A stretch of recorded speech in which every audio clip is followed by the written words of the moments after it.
Secondly, Esther, una di platform me. Una do zolo o huoba hueye. No gwa platform una do zolo la dian. Winita muwa. Ina iri un David ita. Iri e ma gie un. Iri e ma gie meni gbomo mebo. Eba na ti e bonu wa.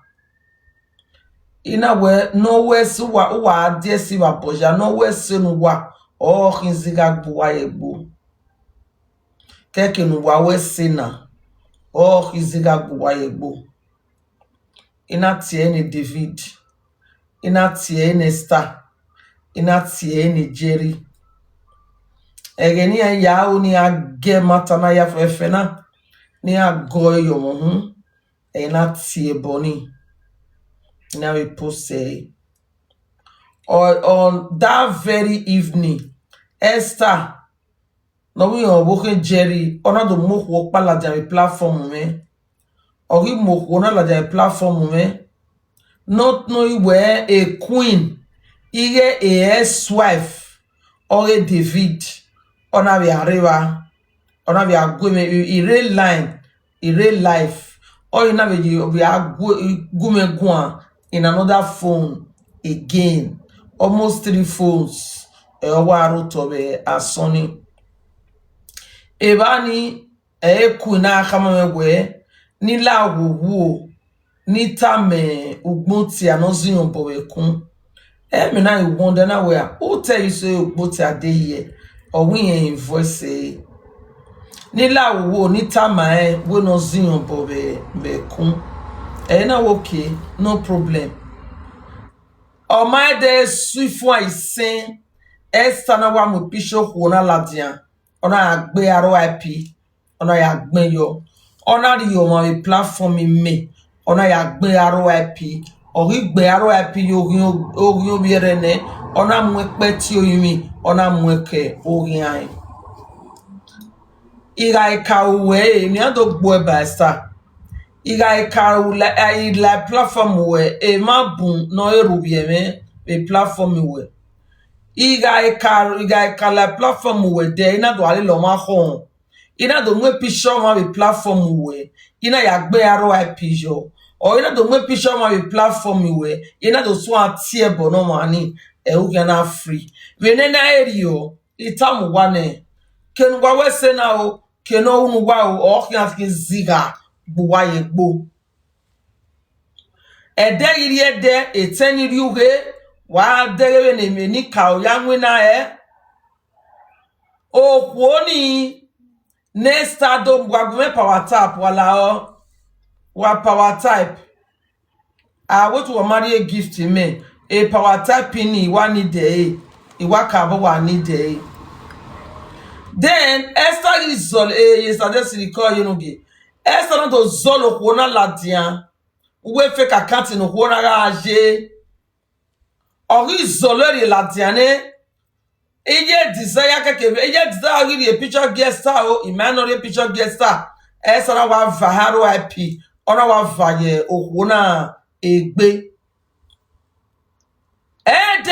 de another me where a madam no muesta like webo Esther do gwalo be TikTok me no ya gbe RIP yo igbe ma be ga aso ma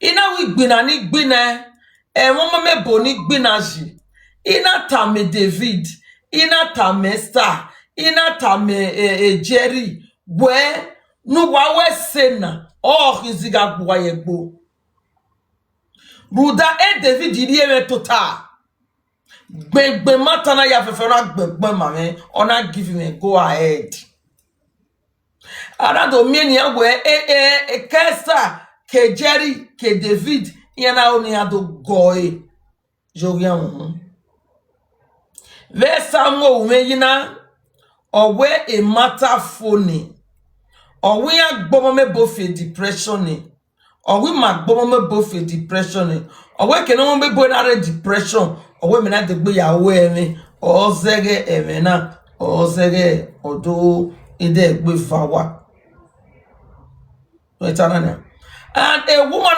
retired to the extent social media na ikatamuwa adulterous idogbe the media adulterous ohororowodo no ge eki apa fun peti idogbe we baba mu ebola dia ona we na ga efi ma ye webo wana we si obowo ni nu wa igba ajena na o wa igba odafu wa iku wa yen wo na o si odafu wa no wa mu we wa mu bie egbi ku berio amu me ni gume o amamu egume o iga me social media ya roy ya collected pieces ido ya gbo imani did not pay me imani na be taloma me so lo we me ni latane mega ize gbuwe ege nu to bo we yodugun o to bo we yodugun we ge ni wori ebe no ya yodugun we so iju we iju we no mu we la webo o we ga de platform me una do arobio Come on, man. Aboti Lagi mama. Oba ki wonare Awe mayo venero. okay na Come on, man. da me record sin We me da wade na mama. okay a record Na mama mete wa abe tane phone. Atetane of phone Esther ona amu pisho me ladian ona gbe aro IP yo o gbe aro IP ye pisho me oni ma we so ona mu me ladian ona gele gbe me sansan ni hire Ve na abi na ka sunu ni no. de no wo No de gbe sunu na abi uwe last week ni ga no abi last 2 weeks. wiki na na and omani endo zolo la de we platform me o mu me yo every right no do ya ri o we platform me o ya gbe aro IP yo were picture Tamani rovio. oni o mu eri o ma sa Okay. oni o mu eri la webo every right Okay. no do ya ri o ma we platform me o ya gbe aro IP yo o wana tie bo Again, when not, mammy. yeah Again, when I lile we saga, or no henyo do one hour do Arovia. No, Emmanuel Saga right from time okoni ya yoduku when here we Okay. saga Okay. when we were time eri okoni were time 3-4 months ago boy na katamame o westana o we omuere imazeyo egeni mo meme bo wanyo wuto imazeyo o we omuesare Imba me don the woman give me go ahead ni no but you don't get imagine no because me wo pia omo star when you power tap TikTok wa we ni me wo pia omo star okay he reported the page me wo pia eri ya we start reported page ya hia me wo pia omo star so ye get time me we omo star imagine ojo na wa ge no na kama ewe ni egwe gbo mebu o na badu tama me we omo star so ima say yo maternal sunu be deri o wọ́n ya gbé aro IP yo be picture ni ave maniga na wo eso gina to anu ewe mama boy be kan we kan stand na gbé aro IP yo we picture Esther well go me just start cuz the mama na ya wo wa view na ni buri Where again Sena Gelearo, Kobo Pini, Mari after no be safe. Where my jestari, oh, when away, hey, ye kata. And en yo panabe duaro. Ni honesta ladia. Won't tag bonahia. No do clear mini. Udamana clear mini, yak begbe. E madame na we ta severi owe. E David kekebe star. Iyan ba mu yo mui. Again, Esther was very young girl. Very young girl. Wano. Iyan wo ba mu yo mui. And iyan wo e. Iyan we David. Te ari yen na te oni ari yen no baligbe. Esther ga iwa nwuna e kafiro na nwuna o iwa nwuna e bani ne. Igo no wa ya nwuna o wa ya ri owo wa gede. Igo no wa nwuna wa ya ri bae. Mi kobori eso wa. Agumege yo na khere reg. Ite to pe ya. E yare won. Okay. Because if you need to tell the name wa funny, wa egwe, o funny. If you need to be name prove. Because David didn't to tag go. E de ire ni ha. O David we ni ma igwe me go. Esa kan timo women de ge saga. Or not a book mati no game. Then a woman I go in a record day. Mommy. Ya me ti gwan. Go. La wo se. No. Ina ya no wetalona. Oye ye hon we blogger we dia ihe before. We kaka mwe na we nuwe zona. Ume musegbeje nogi. Ami ewe awa Jack Besta kere I was say. Mommy, ovi Westa kin. Ilo me re bishop. Rienya jere sagaje. Aro happy. We malage Facebook ga no na anya wo do rienya ga do wo do. Besta kere. Wa do mani ya we David ga ase. E Jerry Kelly the picture. Me no be good. Onye ihe agi meta iman. Okay, can do tell me man.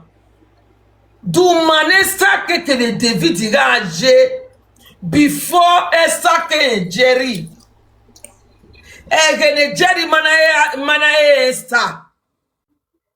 Do manesta because in where a David Nick Bay, in where David wa fiare and to wa we here. A David of fiare and to wa we here. Do man wa Raje.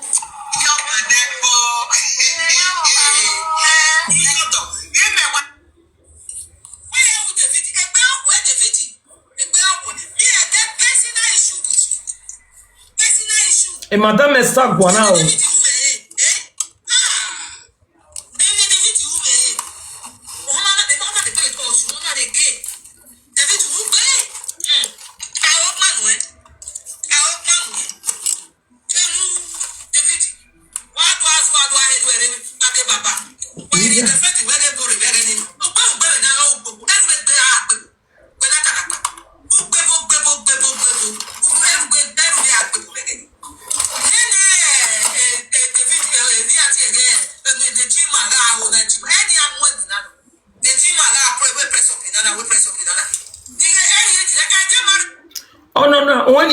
No, yes, son. Na carriere no pa akedori omo mebori.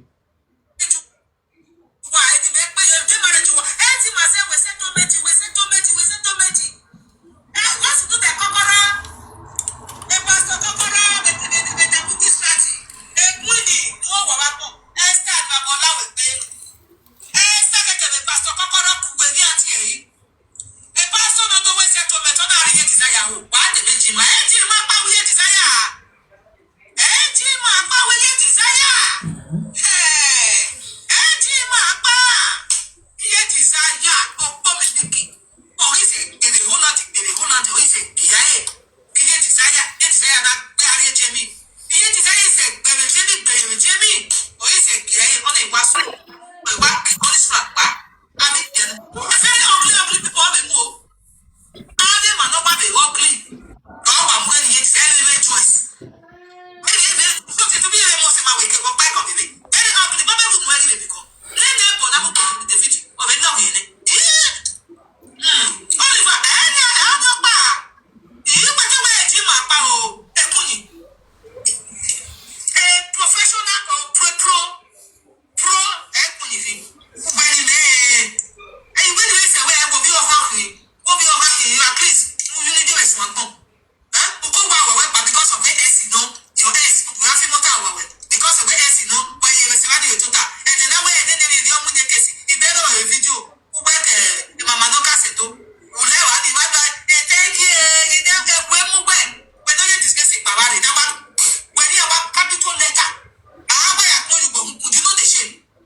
a point in me guamba a Jerry. Here where a woman where you come more sorry for the first time. Or we give more sorry, we go cow. Or we buy a style a webu, a start to show. Or we give more sorry, or we bani. Eya David na eri wa aje. Esa iwa kugo, or where you go so wa.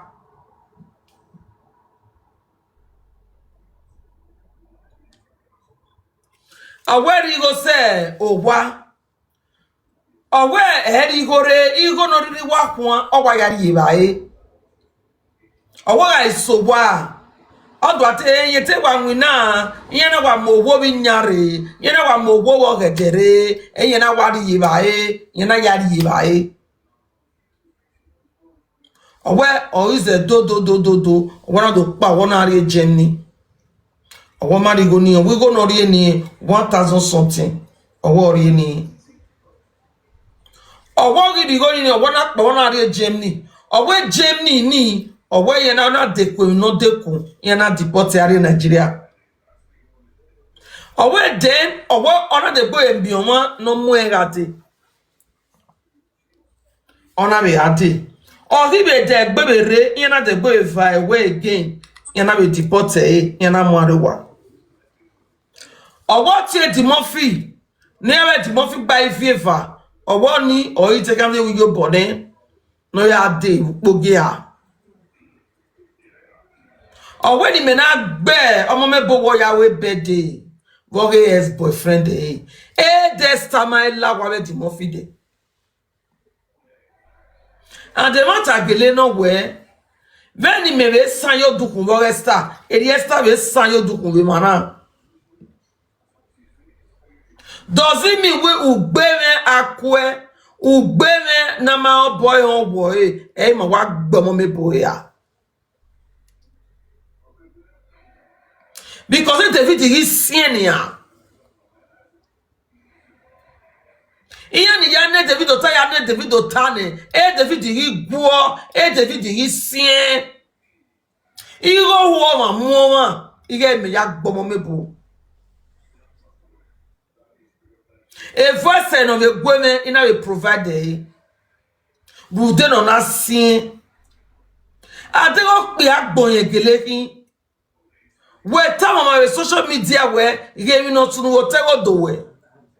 Una de me tuta na teta me una fe picture na of your mind. E dey dey na etio wo ku we yire we na do asime. Ina we lawa o. Betina kamia we no wa we se na o kan kisiga bua yebo. O kworo do are platform me. O we fita no kwoni ya no ya la platform me o ya soli. O wo ga soli. Gele on la platform me. Oh tama me we me na. E David okeke nu gbe. O wa iku David okeke nu gbe. Bi e kai. E David o ma dan. E David o ma dan. E gba 300. No e tayo me ho. Ni e ya toni ni ya e sana do die be platform me. Yana ya gwa le bishop yere. Yana ya gbe aro IP yo. Aina zole via lele yana anado mewe madam moge no yomo sari. Aye we baba we na ge yasa. They know you can do what the right of partner serve no ya the platform me do yoma o ya gbe aro apilo. I don't dey read na comment o. If you want to talk you climb up. The right of partner me no ya gbe aro apilo pijo ko ni. Ome gbe aro epi epuchoko ni o ma we da me o we ru da iki me la re don priest ona we gbe aro epi yogo me but keke ni he ya go egbon me ma wa ya de wa do ayin ya ni se ni me wa unu ya for 3 months da me de fi pa di me na mo e no mu yan wu o ka e kawe ti bo me do pa ihe ila di e ba de mama pi na we e mama Patricia Pato. Ora mama. The live video na yo. Eke live video na star. Call e wowa. Ina the live video yo. Ina call e star. Ina we say uwe me here. Woze ina nwanyo. Woze ina nwanyo. Egbe oko me na nwanyo. Ite nwanyo a. Ime me sta explanation a. Nesta ina ti montaño a. Voze ina wanyo. Ona be yimia ina be yewere. Ai wo be roga titi we dokpa. Iya wo do yana to wa ge mata na ya fefe. Yana to wa go yo.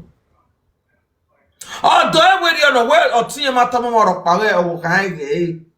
Ina wo ti wata ime go bu kan ge. Iga wa no. Agwa ni re one side. Oh no, ya we birthday boy boyfriend there. Ina wa we no. Ina no mu pa yo mu were ge we. Iye David yen mo wa. Bona wo bo na ko no wo kan we birthday. Do bo wa ba. Ena ya receive visitors. Oh no, wo zo mo na job wo kan we birthday wo wa we. Ana ya mi wo no ya we wo Oliver. Allegedly. Iya Oliver wo one chance. Do it tanania. Mi me when Esther me here be do man we David ga Jane wana tell madam when the police. Mama. Yeah. Ama allegedly. Ama we na yata. Oh. Iwe no ya we gie. Weteme mi na anateme weteme wi no lele no gade marriage can we say saga eh. Okay, saga da ni. Okay. E ke na saga no. Mama. We no so nana. Mama imo women nana. No, the mama no. Mama ne madam mo sorry. Iye imo women. Or where else do where a platform where else another pitch on a platform in me. When we whatever na near is the destiny. I don't know about those zans a picture where I been a happy yo Buddha do to then when you are away. I send him an no where doing a mamma need tower new do Hoga Rovia. Any imagine on a mago a see the picture of Barrow. What good Barrow? Any what do it now? When anybody else one will love Barry or when anybody no really let platform. Anybody platform going or where you are happy me mettez oui moi croiser dans la plateforme et ton prise on va be aro happy When imagine mama ekenana wa dolo ana mi me kenana gwi we mwezo fo eje obi o han we team mi ko ba mi o we okay David Esana do manya with David Iraje mama we man no koriri kan ya gaje mama we I don't trust in him okay mama o order fún o ma gbonda fún ne li hu fa begbe o ma gbon ni me ma understand why o egbo wa hu me e record re na ya frefe na me ma understand why Oma e afilu wa ya ko abani captain ni ata na sto wo do gbu we na ihe agbe so won pati top me ni egbe ya agbe owi mi ade gbe la de social media wa beg we bo abu won ladian iladian ni we be ladian okay me ladian ni we be ladian iye Bobby wa re sa lo bua o aro fo na mu metore na Amen. Dama no mo metore yi. E won pa moderator mi. Boy so mo we me tore. Why network we no? O gwaje. Why network we no? Ibuari ma se dian hawa. Why me moderator. We may not tore ni me na yi sofuro ejo no hin na mu metore a. E do na leke mu metore.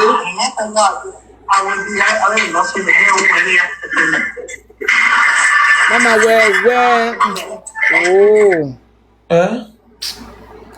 Mama we ma o ni do abere ni platform ya do arjoja no gian we o da me we mama. Mommy away mori go down madam. Oma mu metore mama. Oma mu metore. Abete even moderator. No ki onu gbe na mami on comment e we ni tore. You want on here every time moderator me. Akana ka me gbe aro happy. Morgan why go now because I say no mama address so. Ni me na isoma me bo e na ya fi aro happy ni ka gbe ni. TikTok on thank you because I said mama rest they come over sabi good no problem ye ka me gbe aro happy me otoma me bono otoma me bono me wa ya ki TikTok aro happy wa gbele picture ya so me na we e mana vie aro happy ni soto me vie origin soto Yena yana do fi origin toto na be origin soto otoma me bono o nya be mu etore ari e mo e ma pa e moderator me abi o ma be we moderator to boy mo ka ke no mo wa ye moderator me ma understand Esther Tosho do man wa be David J Do man where David Iraje wanna take me madam when the police Esther Tosho meti to tanya me matana. Ti to tanya she must come and answer this question or I ri asin yen o we me de zara na gwa beg we gwa pon wa. Kwa gere record no ya ro bi o gan me na. Ono na give we me beti we mata e mata na mata say no Hello. Hello. Hello, Mama. Good evening. You know, gay. Yeah, if you bubble for Yeah, na. Rona ya robi o kiame na kina na. yeah, keep for Bon, boy, you. The bomb What na is that so na na? I come in here we post on na ne. We mo na for we nya wa ya la owo. Eji me wa ya le lo ma we saga. We ma me we mo se. We mo ni for na mo re ma na me ni ma be do so ni me won ma no gun. O wa mu pe kege we ba 20 minutes si o wa mu me be wana na. Very ma wa be ni awe se nu si ai nu we were. E ma ni we saga ni na tana. Igo ye ya we saga ye ya di moto ne. Mana la we ya. Yes or no? For that reason. Sagania. Adulterous, baby. I know. That's an adulterous. Oh, hold on, what type platform where? I don't hear picture like be ROIP. Very no hiata. O ma se Montana, Montana, si ramona sunu. O ma no gbe yo boy ya gbe ROIP yo, O ma ni no tani. O ma se basio ma no gbon bolua, O e were no, o ma do si we wu wen weje. We sinya Very me gu when I go ya gu when I do na hear any when nothing. We mo say. Oh, wa mu ni re ma na talk my way. But only me star ban. Tell me of it. Okpani ake we saga. Wish we to buga be my ya YouTube we Facebook yake we. TikTok no da wala diana. E ba do a challenge yan. We shoot ni la owo. O wa mu ni re. Okay, madam. Ebe madam ni wo. Ba ti me na je me sun we be di issue la owo. Iya tewe. Abi me no ve ogwe. O tie me ta ma je me sun wo do ni. Sinya o ni wa so ni we de le lian chale sinya pa mo si na. Wa ga me gbe sakere na. Ikwe ije glass do wa ona ni we wa ri ya ona elo. Opolo se ni na. Ni we we issue ni la owo. Ya tuore una ya we oni ofo mo pase we aije no ge amate kama we ni to ge ma we o wa mu we ni ware ma na se mata ni ai temi obe digbe le ni ya iwe saga se ni ai ma be ya we be derio Dikabe ebe na mo e ma o ga ro be me ya be do ro bi o mo pa iwa agbo mi tomo e we ge ru bi o o tiebo ebu wede o ọmọ na we mi ona tiebo no ma ona gbo ma ma we mi o tiebo nu e se we gbe o iye yo ki we okay u gba we na ga mi o to adegete David ka ho e no keri ne jerry iye yo ki we ata lo na nu we kwa egwere ile ni ita lo ogi we o kan yo iwe o oni sa o ga egwere Oma we o ga egwere we ba si ae Jamie we hell chase ya we mo suggest egwere we di issue la o we Germany we chase Esther ime do rie won ni we nana because ave gele ni mi anu we nana we must sleepers na ya moto me ya de gbe anything ROIP nu ya fi ewo to even iye no gie ni no do ono ya gbe ROIP we you want picture o pe for that matter o ya fi picture ni wo to o ma na fi ewo to ya do gbe ederio ya block a comment section mo pa comment o mo pa be yun do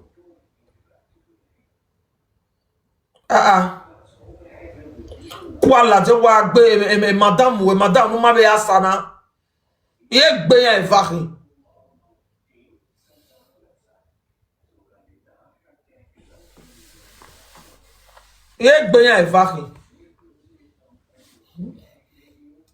wa di wo bari mo wo do ri e platform me hey just let's get like that Oi wa pa wa ari be TikTok franco atuta yodo.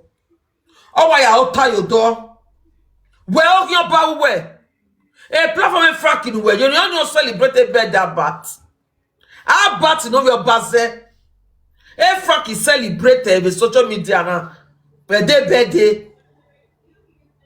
Ijere na gboya mo egbo gbebedo obe to taba agani we ya to tayi. E o yan ba we hin. Asawe beribe. Nho wo abagbon. Ite gbo zanzan botana. Oh, you know what? Go me go back again. Ni wade. We wa me we. We wa me we. Don't say oh, onari ne Jerry.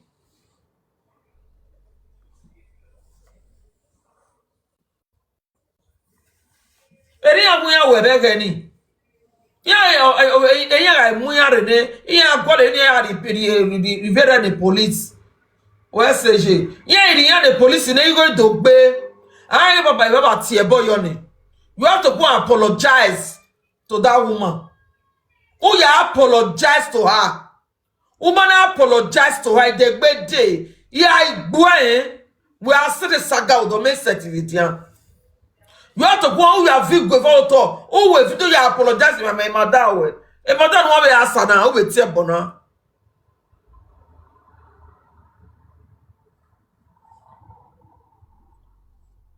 Do man wo maniaje before ya kedo total we am e madam the police o do ta if ya go ateke David ka ho we ni o keri we ni Jerry be Jerry ne kwo be mu me we tie bona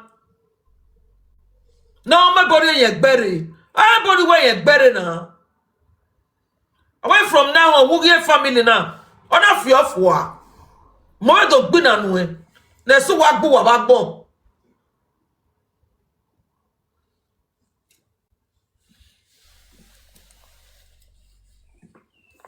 ni kala mawa we na ya will ileledo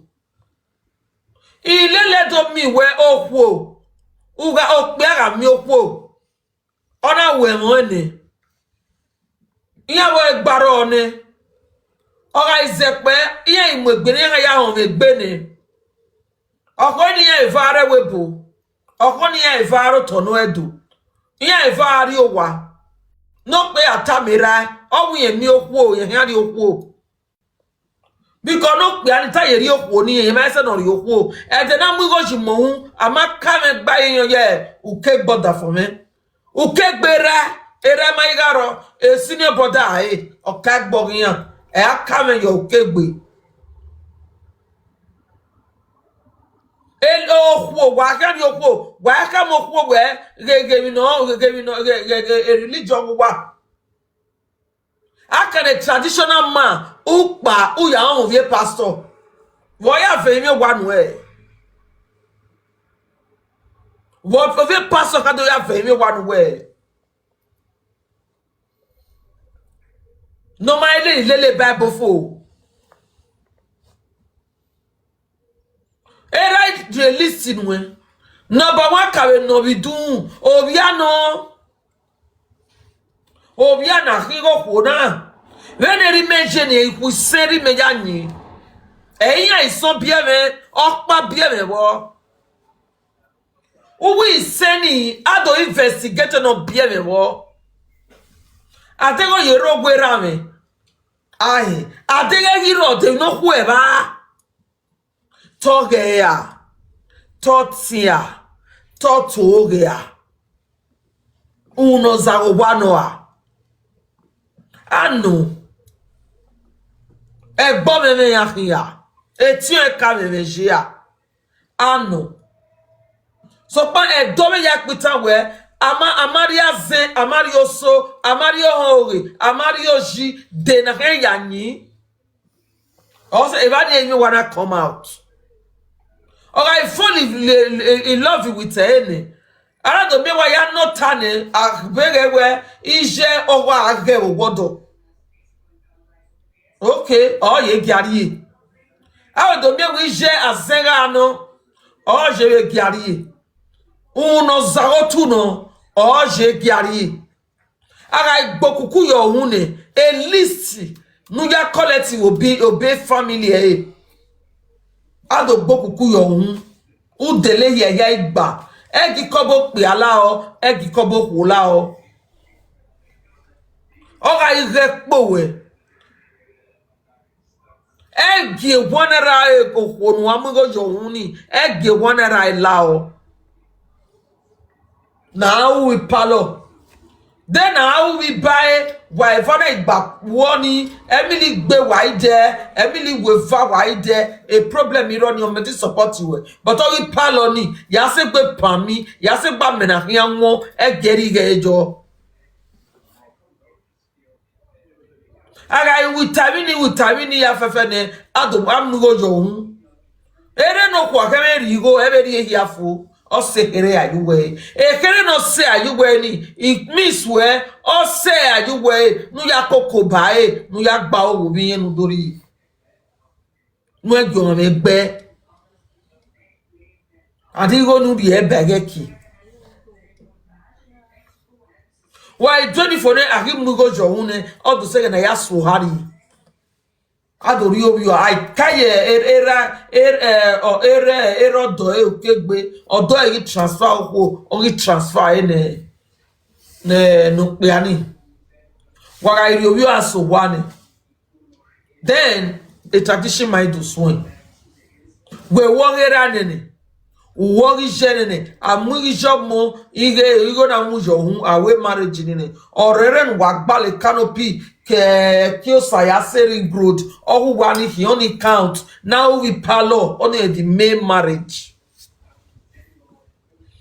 na gbalo ke saya sering growth now we palo only the marriage na kara why we are the fene video ona is so one then adori ado ya julami. Why that come up if I marry you, you swear for me? That's why not swear anyway. If I marry you, go swear. Oh, a tradition of man. Swear for me.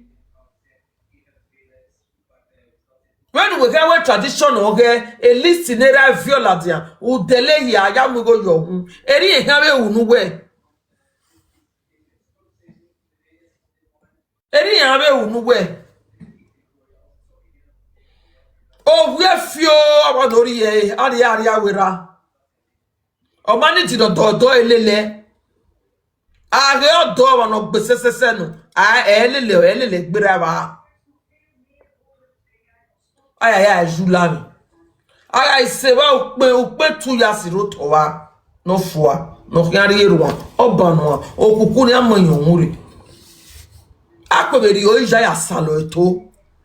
Na ge double mi le yuwe ai jo yani salo to no ya ari ebe ya wera aso aka yo yi udo mo to ne be gbena ezo sunu no dafon kekere tion ra odafon kekere je uwenu le yo to nezo ni ge fu nu ga hia yo dafon we nezo ni ge fu nu make them opportunity ari yen gbenire uvon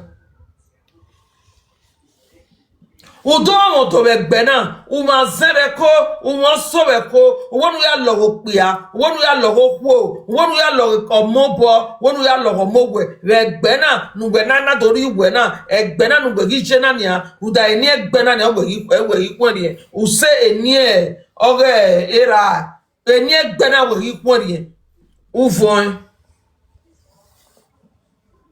o da fo we joe uda marerere egeno ya sowa ona ye ko amerie wa wonu yo ame gbe uvon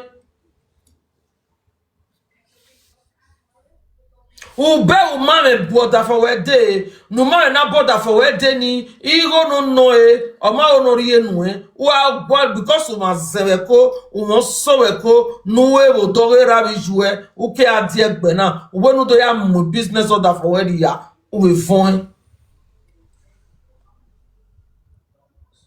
o da fo we han de okwo bawe uwe usa o to woro na de okwo bawe o meti tabunu Oh, no other bo. No body of a marriage ni. The marriage ni get back because where anywhere or hurry back. Uvon. Itime, kere. Egbe ya fe veni ya tongi ya e. So wa tale no se 100. So we 10 no se 30. So we 10 no se 10. Uga veni ya fe ne. Ugi woni ne. Udigwe. Uya ameri ye veni wa wera uri yo. Ase kan wonu ya stress oto. Se ko we fe yen do ba we. Nu we lu e nu mini ya e. Dado mokporure ado gbokporu na yimi ai gbokporu na yimi ne amwenu awunu ya lunwo memure lunwo menu dume mayo mu ade ogere la kori o ya lunwo meni wa lunwo meni ni udume mayo mu ade awira na fianu we ni afianu oti odafon opono oti odafon ye e ma ya fefe no do mo to egbe ni iya be re ba be nu gbe be re wahia gbari ba ni ona ifigere wa ya igbari o e ba wa na fiyen ni gbe wa meti lo gbe e ba wa na fiyen ni gbe and e ba enu le ni prove where anything na sunu we gbe ni uwe given right nu ya lako ni leba e umana leba e ni anaja we venwe wade be umana leba e ni ipo ni ke ni rubuko ni maybe yodo hu o erodo hu o ma hu we gbe adawa ipo ni ro wodo o leba e ga na mwe ketra owo ke osai de gade owoke osayaba orade owoke destiny orade owokona ehia rade on do leba eni we mana leba eni ne die gbenu we leba eni ne iri iye kunu de bayan leba e iye kwe okunu bio me 100 yo wani we mana le me die gbeni awo we ro pa kunu de bayan leba e yeah, we are quick. Also, not a good live any. Then, our way, I receive you. A marriage way, or our day happy. Again, what I will marriage in there, where we marriage in there, we are give you pastor marriage in there, and then you want to defend you. What? Oh, we have our Christian, young we have. We are out behind. Wo we aja opia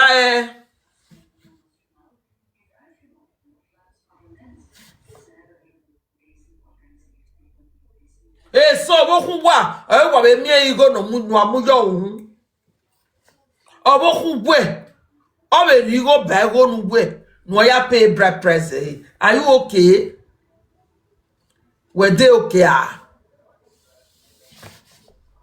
Bo can respect you eh. Voka respect you eh?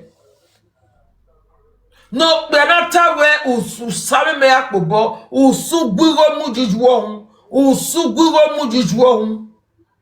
Ena oni usugbigo no mujijuo.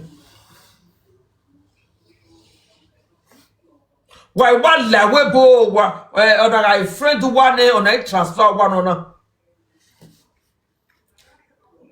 Who the way marriage you Jenny?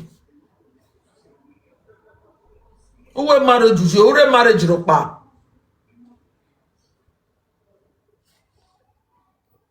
ba mulele to ya fe wa mwegiari ya wi kwoni waro wo do to no edo iya wi gbe agayan iwa gbe o ha me muya o da fi ele muya re o kin owie o ri ewujo o ya muda yu poko no ya gbigbe abia o da fun ka mewo kin owie e ma tu ma ke ma na gbere ni make wana gbere ni ahon wa uwo mebo o makeke nu me right wo ya ge nyan uwo mama na ku o makeke nu ge nyan esu sunu andi ga ahon gba pe o makame ni nota ikesu agbo whenever I got do trust wa fu gbegbe o wa hu ya lelugbe whenever do agbo won for good how many months ya gbele ti ni whereas I do trust we be in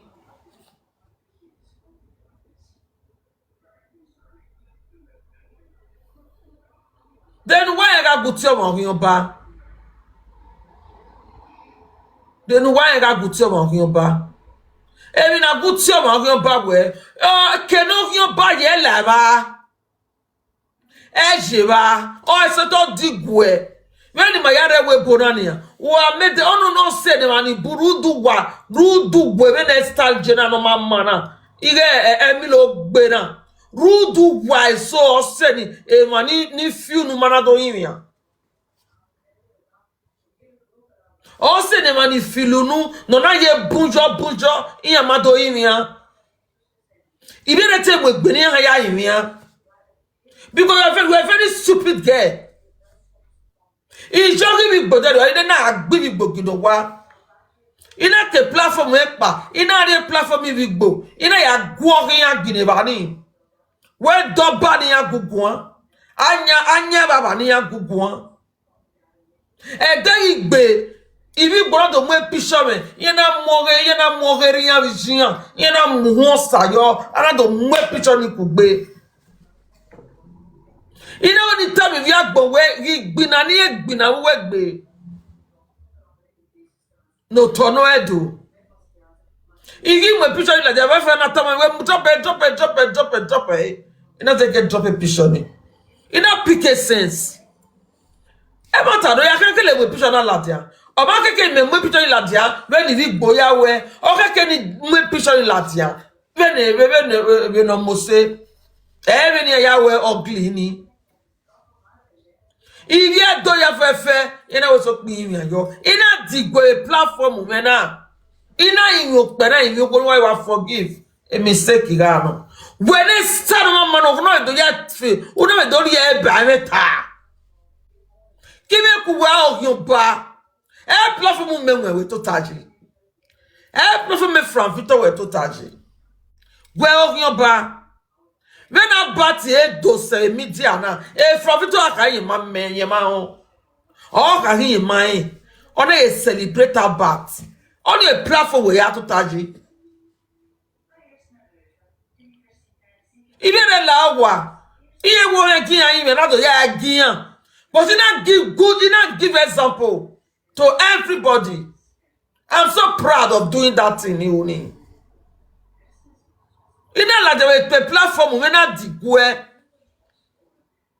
ina imi opere imi okwo na imi baba na imi maya rudi me picture ladia anti ma gwan o e picture pa mu ladia but when idiot na get sana una emi nu we ata we na kama go bang hin well your ba we o man na ya claim o your ba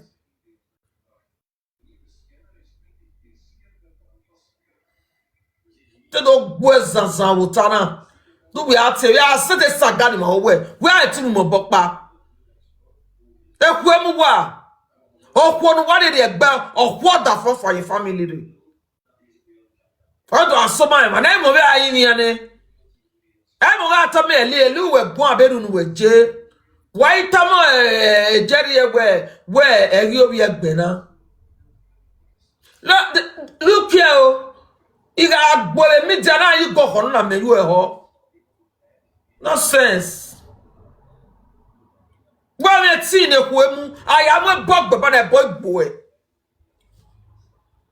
awo ya mo bogbo be wa gbo e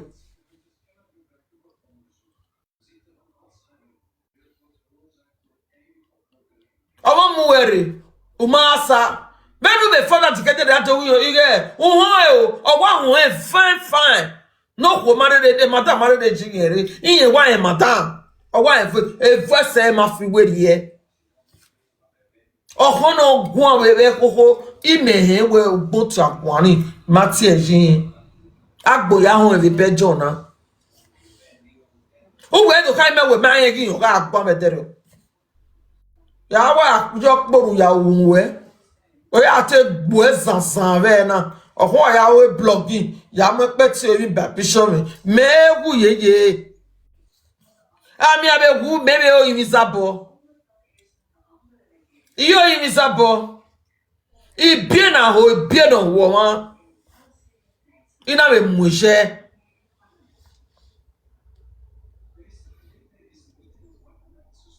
o wa okoro ya zola come iye gbe ma ewe kin te do vio wo bo vio wo we no do tam agbon o manu wa be David ga aje jawi wo ni ene gbe ni yin wana pa. What nonsense is that? I don't go where by gay. You go marry ene wo ye be robio robier you were we.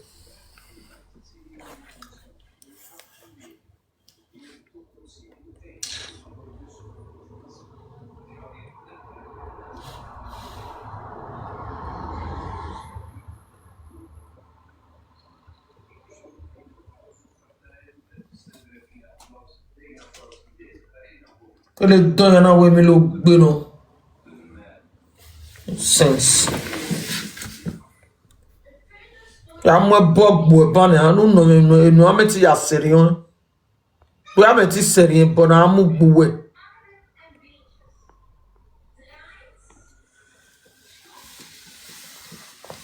esu wa mai gbuwa ni aye no we ki mi mo ro yo ni ai ka we ma gbe ori awon ese wo gbe wa gbon e je ni pe voice we ti gwina e de te wa be la bando jija we ido kele tama we de te saga ido saga wa you guys a tata jerry kuefwa ito do nene de saga no wikini ido saga wa papa na nonsense. Wa we se na kin sika kwa ye gbo ba gbo. When me am David no ro. Do te ba wo ni wo mu. E wo mu ni. E te wo kan we la de ona se gele la wa. Wo mu e. Onu we wa je bu mo me. Onu je eto ha yo boko we ogini kemba e a wa de gbe yari otiyan la wa mani wa gbe na no ne ma wa waste time cuz wo ma gbo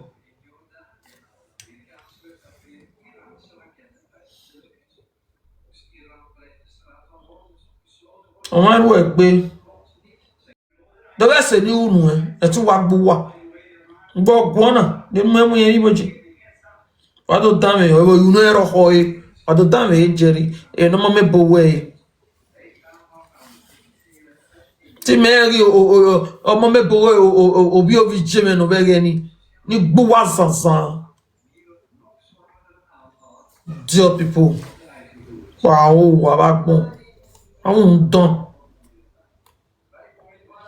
dame me tell awe ma re kinu we no imagine we ni ata we ma bo eri ipo ni ale ta bo ni adi worry energy every even the one you boy when not because of any passing now only with the yard igwe baba igwe obi igwe eti o na imagine ya go we house we so tell me why you go no ma egere na mo we nya go doke go you say we of you where you are but here go ma feel where you are but here we be no in way you can force the oil to go to a river you cannot force it to drink water Oya we support otebe woki otebe wogo na ye be di we le li na support e li but we li uni me ma uni me keke uni me bia okay we e tie me we when you we are you when we yeah we oh we can oh Away, get away. You are not motherfucking. We are Benny. And I think I can wait for it. Where we are going. A pack of your boy. Well, senior, you well, senior, a David Bogeva. We are David, did you walk by deck, or when you walk away out from the family, Umami Mirok Pao. I had a bomb on the social media. I walk one and meet me with one way. Can you imagine?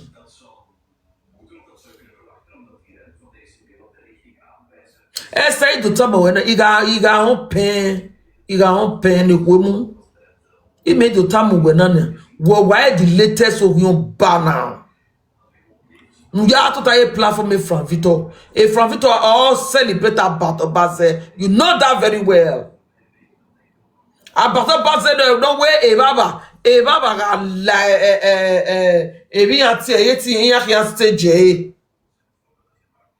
The platform no dia.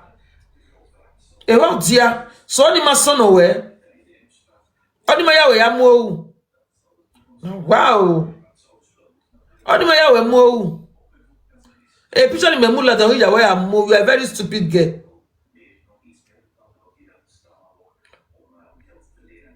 Oh, Rudu one say many people no row, no never full at Javunue, no only a Rudu when Estana or Seni and I only a him. Because we guy do him and why hole against them. One of the Bible. Owe oba leje mu pagbo fin e baba eje mu pagbo fin e gbomo mu buena no ma na mi lo gbe na wa si e na mi wi be kan ya ni bun oyin amadla jan to yin ya iyan ti latian because you ga jan to yin ya kwa ire wa ya gian. I did that to show example to them. You are free to come and beg. So lo ma you we tala toto. A bishop or a body sign no or a here no digwe mwe camera dagbewe. Na yo wa kenyenye. Na di vie to ya yo ba no egbu. Oh, when you are telling ba, and I do go in here. Well, let platform a frank. Umaya Gwale, Abat River. Abat is there. Ijero your Moses is always there. Yeah, begin. Amen. Wasa like Baba. No bish. No. You know, you go back bear. I will go away bear. I will be where we are. Me be your wa. Me. Ma wa ba ma ba. Ebi jana mi anate sansun we. Amen. 7 years no we talking no job we be no oti memo ejene. Okay ni amede ni exist be wo na. When I don't worry me better way baby. Iya ta mo de Victory be ani me a. Ila di Jonathan na. Ya ka mo de Victory mo me ade we bo a. Abi ta mo de Victory me one me dey pour when me dey pour wa. Ya ka mo your boy ni me a. What wa disrespect wa gwani ya we e di ona kilo de ni kwalo bu wa de ni kwalo bu wa pa. But I said Benaji e ya le li wa ki we ya le pa we ke we pa me no. I said Benaji ra me no. Eh ne pa ni awon report must not give me advice. Ona mu e bro gwani agwa la bi o na bi e we gbeti wa me gbede o gbeti suse o we de to bo me so e we ti gwale o na sha le ni ya ri ba o gbai. Mama me ke sesina. Shut up your mouth. Okay, ka we to ka me o no le ni a wo se. We ke no ko ki me na mu je ba. E bi no ki me gba ati we a. Agwa we la bi ja ka ta we ga se Nigeria na no we gbese. E na ta lo we la bi juna. Gunwe. DJ what respect we you know say na do point left to you no make it na we why you are respect. Eso we so no we so no music agboye because imagine when you are come my boy ni e boy you are come we na ya dey e worry energy every even when we buy when that because of any passing now only way the yard Igwe baba igwe obi igwe eti ho na ati bi ago go house awe so tell me why you go no ma egere na mo wo nya go do ke go bi sa we ri of you where you are but ye go ma fi where you are but get we be no where you can force the oils to go to a river, you cannot force it to drink water. I am support of the work here. Tell me what will I every day we live in and I support a leap, but you okay, are we a team? We when you where are you when